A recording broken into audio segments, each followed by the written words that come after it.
You're listening to iCommunicate with your host, Mark Altman, on Full Service Radio, AM 830 WCRN. Once again, here's Mark. Okay, welcome back, everybody, to iCommunicate, and I'm your host, Mark Altman, here with Brittany Larrabee. And Brittany, I want to continue where we just were at. You mentioned happiness, and I often joke about how when I tell companies I can help improve communication skills with leaders and customer service and salespeople, they're like, okay. But if I was to tell them I can improve their sales or something much more tangible, they immediately gravitate to it. So I guess what I want to ask you is, when it comes to creating a more happier workforce, a more engaged workforce, so to speak, why is it, Brittany? Why are these concepts that seem so obvious to people like you and I and how it would translate? I know it's time and money, but why is old school corporate America struggling to embrace this in many cases? That's a really good question. I think there's a lot of resistance because they know some of the I think maybe subconsciously they don't want to have to deal with some of the deeper issues. Because some of those deeper issues it's just easier to turn an eye. It's easier to say, oh, we're just going to slap on this training, or here's a gym, here's a fitness program, versus actually looking at how can we, take care of our employees' mental health. How can we improve communication? Because it's not just here's a communication course. There's really a course of action you have to take. There's got to be a commitment. And I think to really make that commitment, I think there's still very much a resistance to that. So, Brittany, let me ask you this. When I often ask parents when their son or daughter would graduate from high school, and I say, picture this situation. Mm-hmm. I'm talking to you. Your child just walked through graduation. I walk up to you and I say, how do you know you did a good job as a parent? They're ready for the next phase, whether they're going to college, whatever they're doing. How do you know? What, to me, in your world, what could be the best thing a parent would say that they really capture the essence of parenting? Because I know what my answer would be, but I'm curious to know what yours would be. Well, as a new parent, that's a good one.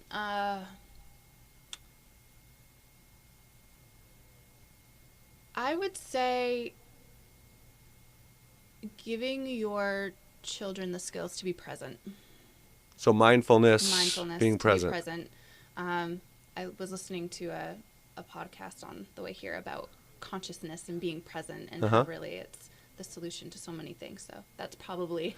So it's interesting because I'm with you. I think that's really strong. The other one I would say is resiliency. Resiliency, yeah. And so it's funny because when I think of wellness, I think of, ironically, I would say mindfulness and resiliency, I would put at the top of my list of being a part of any wellness program or initiative.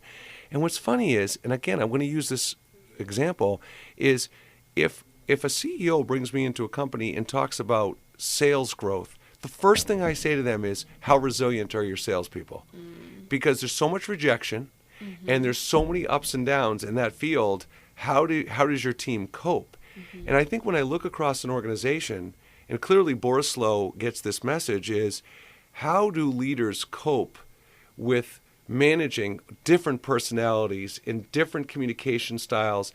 How do different departments in a company collaborate and work together? There are so many moving parts. And then I just feel like that resiliency aspect is such a key ingredient to wellness. Absolutely. And being, I think resiliency and that mindfulness go hand in hand, because if you are in the present moment, you are being mindful of the current situation, and you're not worried about the future. You're not thinking about the past.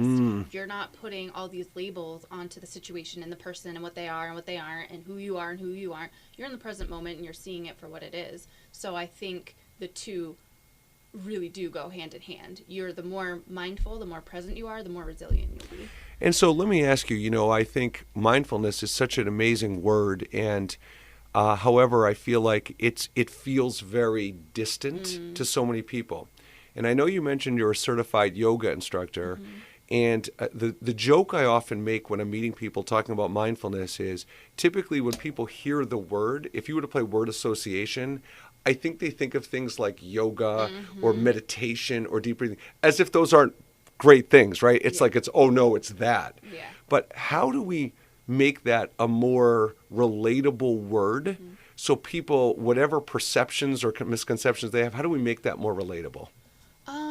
I don't know about a more relatable word, but I think getting people to understand and breaking down those barriers, those misconceptions, that it's specific to just one activity, like yoga. Like, oh, I'm sitting down and meditating on my meditation cushion. It's not that. It's I'm doing dishes. I'm mindfully doing dishes. I am focused on the warmth of the temperature of the water on my hand. I am washing my dishes. I'm grateful for the fact that I have this plate that was my grandmother's to eat. You know, it's all those things. It's really being present in that. And while you're driving, and every single moment is an opportunity. So I think it's not necessarily the way I was taught in my yoga teacher training is this is just a practice. This is practice on the mat for you to go out into life. It's not specific to just this 1 hour that I'm doing my yoga. So, Brittany, do you find, like, and I'll give you an example in my own personal life. So I struggle to be disciplined to work out. And I every time someone says to me, you know, don't you feel so much better when you work out? I'm like, yes, definitely. So when people know being mindful, being present, physical activity is the right choice, but they can't replace the habits and they can't create the behavior and patterns to do it. Why? Why, when people know the end result is they've already got proof, why can't they take those steps? Yeah, we all struggle with that one. Yeah. That is resistance at its finest. In fact, this is one I'm constantly working on too. I think when struggling with that resistance, it's where what I was taught from one of my mentors is resistance comes from caring too much. When you care about something, you tend to resist it because what if I mess up? What if I fail? Or I don't know, maybe this is going to be hard. So like you want to obviously feel great. You want to feel amazing. And you know that exercise is a tool for you to get that way. But I'm tired. Oh, Totally. but I'm this. Totally. Oh, but I'm that. So you've got this fear, or you've got these doubts, these things that bubble up, and you're like, yeah, well, I'll focus on something else. You know, I'm gonna zone out. So I don't know if that answers your question. Well, but... so let's continue. So let's on that note, let's pretend a company calls you and says, Brittany, we know wellness is important. We know mindfulness and resiliency are important. We don't know where to begin. We know wellness should be a part of what we do to take care of our company, our employees. Give us the roadmap. What are for our listeners out there that are working in companies and are doing this, what are the steps in the process that people should be like, okay, well, here's the starting point? Yeah. Typically in anything, it's awareness, right? So to make that tangible, step one is to really pause and do an employee needs and interest survey. So to take note of what are employees' needs and interests, because you don't want to offer something when you're just shooting in the dark. Why guess when you can have your audience, your ideal client, telling you exactly what they want and what they need? Yep. Then you aggregate that information, and you get a small group of people together. We like to sometimes call them wellness committees. A lot of times, what have I heard?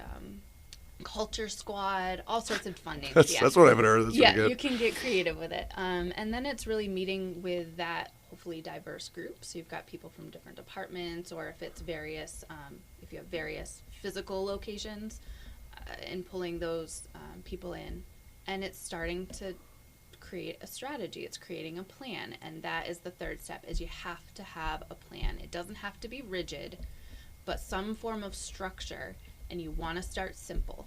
So Q1, quarter one, we're going to focus on this. Quarter two, we're going to focus on this. So you want to focus your energies, focus the kind of the goal, so everyone knows what they're working towards. So last question before we head into break is, so you mentioned time and money are the enemies, right? So if someone calls you up and says, okay, that seems like a great process, and what should I expect in year one as an allocation of time and money? I don't even know if the word's realistic, but what's a bare minimum? Or if you said, well, I'll tell you what, if you at least do phase one in year one, you could get away with it by spending blank and allocating this much time. Is there a formula like that, or is it not that simple? To address the fear. Yeah, it definitely varies, obviously, depending on what your resources are, because that will change drastically based on the group that you're working with.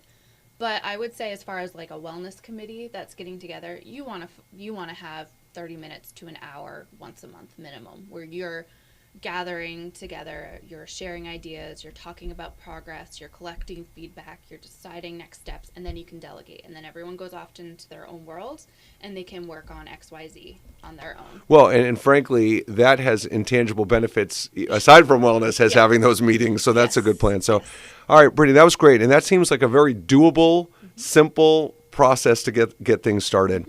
Okay, when we come back from break, we're going to get into the Conscious Woman, Conscious World entrepreneur venture that Brittany's working on. It's really unique and special, and so stay tuned. This has been Brittany Larrabee and Mark Altman, and we'll be back after the break.